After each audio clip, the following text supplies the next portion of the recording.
Well, hey, anytime you can dig out a NCAA tournament win, it's a great thing. And for us to, come all the way across the country here, play the #1 defensive team in the country, and be able to execute the way we did and put ourselves in position to win a game like that, I'm extremely proud of these guys. We knew it was going to be hard fought. We knew it was going to be physical.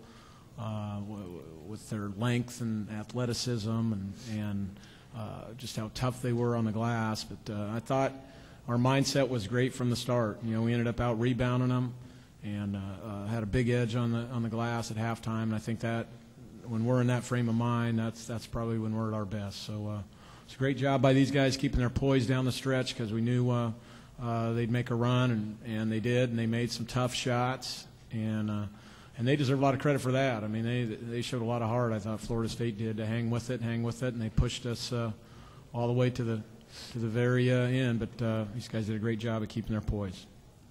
Thank you, Coach. I'll take questions just for Matt, Stephen, and Robert at this time. Please raise your hand. We'll get a microphone to you, and we appreciate hearing your name and your affiliation before the question. So with that, we'll open it up. Okay, let's... couple guys in the front row here. Bud Withers, Seattle Times. Stephen, can you express your anguish about the time the Dolkeys banked the 3 in and they were making the run at you? Well, I mean, it's just one of those things, when a shooter like that gets it going, they always say, you could throw it up from anywhere and it seems to go in. It was just one of those, disbelief, like this can't, It's just this really can't. He did not just bank in that 3, and it was just all right. Well, try and make the next one tougher on him, and just try and do anything you can to get through screens and contest the shots. Let's go here and then over here. Hi, Greg Logan from Newsday in New York. Again, what did you feel like? What were you trying to do to get a clamp on Dolkus at that point? What were we trying to do to cut him off? Just stay on his hip. When he catches it, make sure that I'm there on the catch with a hand up, and just make it tough for him. Let's go here. Ben Scrippy from the Spokes Review. Rob, could you talk about how tough it was inside tonight? It was very physical, but Coach has been emphasizing in practice that it was going to be a physical game. So going in, you just knew you're going to hit bodies, and we knew coming to Buffalo it was going to be a Buffalo Sabres game, basically. Good reference. We'll go down. Len, you ready? And then we'll come back over here. Len Robbins, New York Post, for Matt and Robert. You guys, as a program, go anywhere, anytime to play anyone. When a game like this is over, do you have a second to realize how much that experience helps on a day like this? You need to talk. It obviously helps us a lot. We play in so many big games like that all across the country that they're essentially NCAA tournament games, really. But after the game, I'm not really thinking about all those other games we had. I'm just really happy about that victory, really. Well, I was just thinking about the Illinois game when we were in there, and how they came back on us, and it was one of those things where we knew we could pull it out, and I have confidence in all these guys, and they have confidence in me, so we just knew it's not new to us, basically. Jim Mahan at the Spokesman Review for Matt. You guys shot 50%. Seemed to get pretty good looks most of the night. Can you talk about the keys to that, and then maybe the balance of inside and outside production? I think that was a huge part of it. I thought our bigs, especially Rob, really attacked him down low, got to the foul line a ton. And Elias was really active down there. He was stepping out to short corner, knocked down some threes, getting second chance points. And I think, anytime you get easy buckets or, get points in the paint, you're going to shoot a high percentage. And from the outside, I thought we shot it pretty well. We got decent looks, but I thought all the points in the paint were huge and big reason why we shot such a high percentage. Let's go here, and then we'll go back further. Let's go straight up front here. Greg Logan, Newsday, New York. For all the players, you got a good seed in the tournament, an 8 seed, but it's going to put you against potentially the top seed, Syracuse, in the West region, but you're going to be playing against a very pro-Syracuse crowd here possibly on Sunday. No. How do you feel about that? How tough will that? Well, like we focused one thing at a time, one game at a time, basically. Florida State, we pretended this was our championship game, and then we're going to go in basically against Syracuse, viewing it as our championship game, one game at a time. That's how we view it, and I feel like it's going to help us in the long run. I kind of allude back to what Rob said. We've been there before. I think of that Illinois game, that Michigan State game, that Memphis game. This won't be anything different. We've watched them all year, and we look at it as an unbelievable opportunity to come out and play them and hopefully play our best. Steve, talk about Travis Lucian, Gonzaga Bulletin. Talk about that shot you made with the shot clock winding down.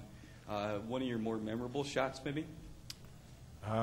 Maybe. I mean, I don't really know just yet. I mean, I don't really, quite looking back, you don't really understand the magnitude of something until you can look at it, down the road. It's just one of those things. End of the shot clock, ball hits your hands, and you just got to get it up on the rim. And so, thought it was a decent enough look with as much time was on the clock, and just hoisted it up. So Let's go right down, right here. Robert, from a distance, it looked like you kind of got a kick out of the Canadian national anthem being played. Was that the case? We don't play it enough at Gonzaga, so I thought, might as well take it in. We're close to the border. It was really appreciative. I was enjoying it a lot, actually. All right, let's go back here to Bob, and then we'll come down front here. Bob Matuzak with the Associated Press. Stephen, can you tell us what maybe they were doing differently in the second half? You had that big 18-point lead late in the first half, and then they dwindled it down below 6. Were they doing anything differently defensively? Were you doing anything differently offensively? I think, we kind of had little droughts on defense where, we gave them easy baskets, a lot of dump downs, dunks, dribble penetration we were giving, up quite a bit. And then later, in the game, they just started knocking down jump shots, knocking down threes.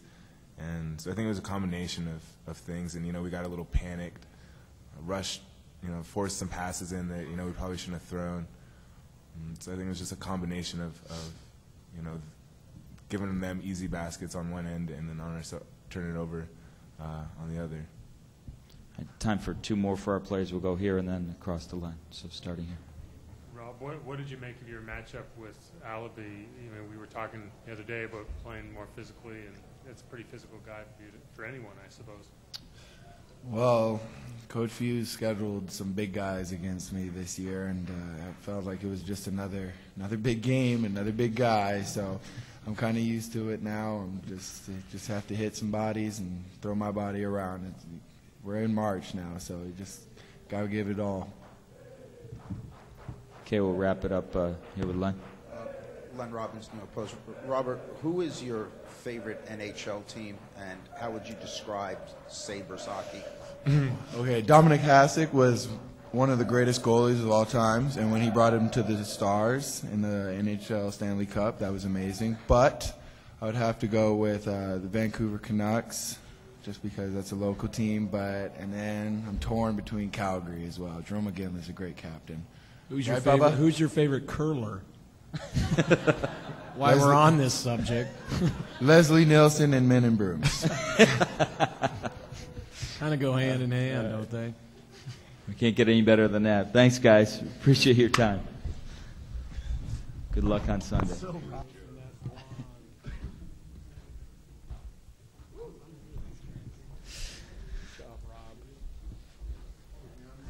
All right, we'll open up to further questions for Coach Few. Start right down here. Yeah, go ahead.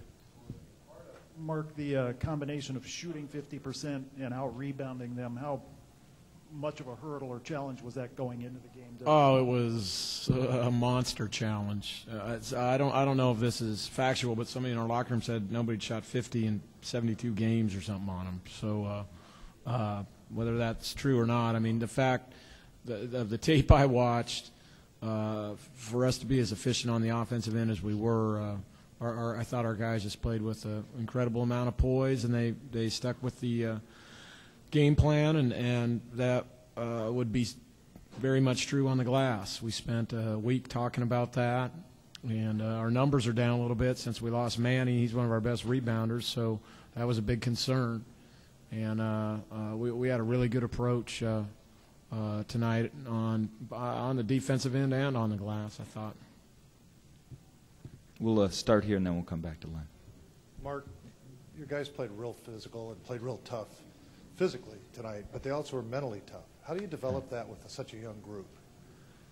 Yeah, just it takes a lot of time. It takes a season, and it takes putting yourself in positions like in the Breslin Center in early November with a great Michigan State team pounding on you and coming at you and trying to continue to execute and make plays there and make plays on the defensive end and just playing with poise. And then some of that's been handed down, it's been handed down over the years. Pargo handed it down to Matt and Steve, and now Matt and Steve are in the process of handing it down to Rob and E and Meach and some of the other guys.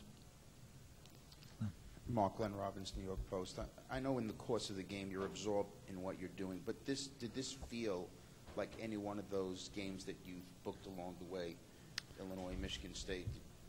Yeah. I mean, in a lot of those games we were able to jump out and play fairly well in the first half, and then, teams make adjustments, and the other team usually starts getting some momentum if you let them, and we gave them a couple easy baskets. The momentum started, and I would say very much so. And in all those aforementioned games, we played with a lot of poise, and were able to, to kind of withstand some rallies. But they were every bit as physical as the game was tonight. And actually, this game might have been a little bit more physical. There were some big boys banging around out there every time a shot went up. Coach, you're going to go right down. How good did it feel to start the game the way you were playing offensively? I think you had 7 assists on your first 9 baskets. It felt great because, again, if you remember what we talked about yesterday, I thought it was very important for us to be able to, our offense versus their defense. I mean, those were something had to give. And it's always great when you spend all week with a game plan and your guys come out and show it on the floor. We wanted to make a couple extra passes. We wanted to move them around and execute our screens, or ball screen or down screen, and then see if they'd help and set up guys. So we set up guys all night for the most part. I thought in the second half we just got a little bit anxious, and we tried to make plays off the first screen. We just needed to swing the ball.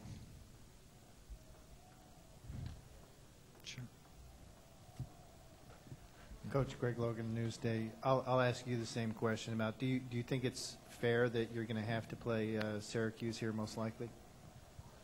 I don't know if fair exists out there in the world, but it is what it is. I mean, it says we have to, so we're going to be here and look at it as a great opportunity. It's one of the tough things when you're in that 8-9 game. You got to play a 1 seed. Last year we ran into a great 1 seed, and this year we're running into another 1 seed, and hopefully we can fare a little bit better. They've had an awesome year, and I think this might have been one of Coach Boeheim's greatest jobs, and he's had some great ones. I mean, he's one of the all-time bests, and he's a good friend of mine, and I've always looked up to him and how he's done things, and I've just marveled at how this team's played throughout this whole year. So very deserving of a number 1 seed. It's going to be quite a task. But like we talked about earlier, a lot of the games we played in earlier, hopefully will prepare us for this. Way in the back. Dana O'Neill, ESPN.com. Mark, talking about those games and what you're going to face, you talk about the players' poise. What are they like? I mean, before a game, do you notice, are they relaxed? How do they handle it? What you just saw is, I mean, there's no more laid-back player in college basketball than Stephen Gray. Sometimes you got to take his pulse.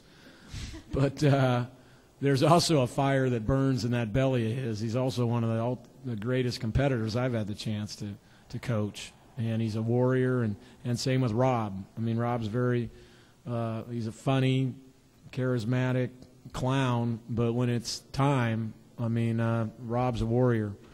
And then Matt's just more of a stoic, solid, kind of what you see is what you get. And I think all three of those guys. Elias is very much like Matt, very stoic and just so consistent. Both those two have had such consistent years. So that gives you kind of a window into what I see, I guess. Good, Bob.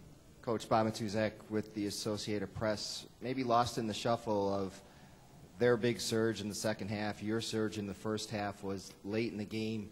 Your guys were able to hit free throws. I think 8 of your last 10. Can you just speak of the importance of that? No, very big. And Meech Goodson hit him. He's been struggling at the line all year, and he stepped up and hit some very, very big free throws. Steve and Matt have been shooting them great all year. But, we thought coming into this they're a very physical team, and sometimes when you play physical teams, you got to be able to deliver through a foul or get yourself to the line. And, we got to the line 30 times, made 22 of them, so that was a big part of the game. Got time for one more question if there is one for Coach Few. All right, let's go right up front. Mark, two wins by WCC schools. I don't know when that's happened last in the first round. Any thoughts on what's at work there? There's good teams. I mean, I think we got knocked pretty hard in the seeding process for losing to St. Mary's, and I think it shows us how good of a league we had this year. I think the top-end teams this year were the best they've ever been. And, all the way down probably to 5th place. Loyola went on the road and beat Notre Dame. And certainly the way San Francisco was playing at the end of the year, they were a tough out. And then everybody knows what Portland did early. And had they not lost Ravio, I mean, I think that was a team that probably, who knows, could have made the NCAA tournament or maybe the NIT. So St. Mary's is playing really, really good basketball right now, and they're shooting it. They're probably the best shooting team left in the tournament, maybe them and Cornell, and they'll be a very tough out for Villanova tomorrow. Coach, thanks for your time.